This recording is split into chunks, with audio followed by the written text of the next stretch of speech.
Hello friends, मेरे channel में स्वागत है। आज हम आपको शिव जी का गीत सुनाएंगे। बहुत ही सुंदर गीत है, तीज व्रत गीत है। प्लीज़ मेरे चैनल को सब्सक्राइब कीजिएगा। ए भोले बाबा रखिया सिंदूरा के लाज हो, गौरा के जैसन रखिया हमरो सुहाग हो, गौरा के जैसन रखिया हमरो सुहाग हो। ए भोले बाबा रखिया सिंदूरा के लाज हो, गौरा के ऐसन करिहा हमरो सुहाग हो, गौरा के जैसन करिहा हमरो सुहाग।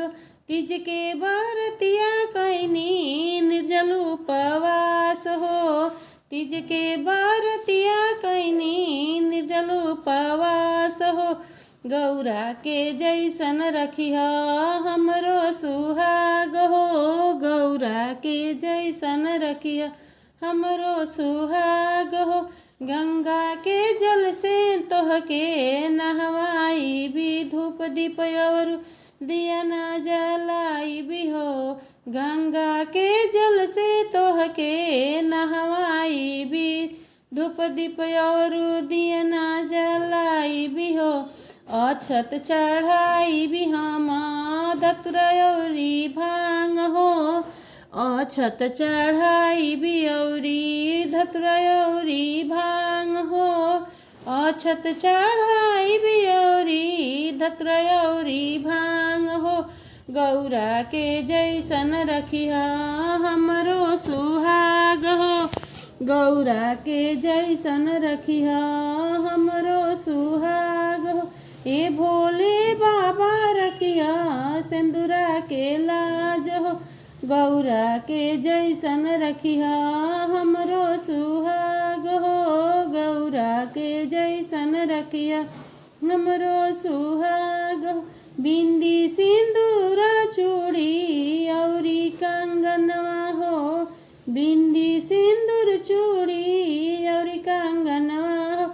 बरसे सुहाग देख यज मोरे अंगना हो, बरसे सुहाग देख यज मोरे अंगना हो।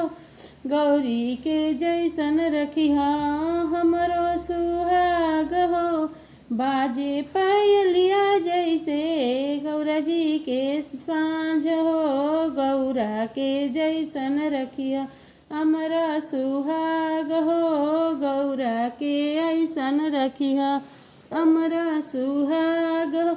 हे भोले बाबा रखिया सिंदूरा के लाज हो, गौरा के जैसन करिहा हमरो सुहाग हो।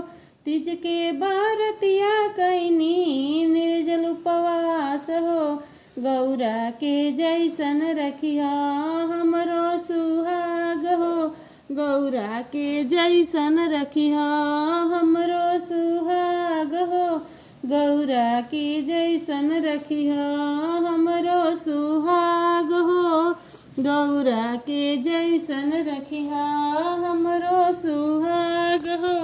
तीज के प्लीज़ मेरे चैनल को सब्सक्राइब कीजिएगा, शेयर कीजिएगा, बेल आइकन को प्रेस के कोई भी भजन आपके पास जाए कमेंट करके बताइएगा मेरा भजन कैसा लगा।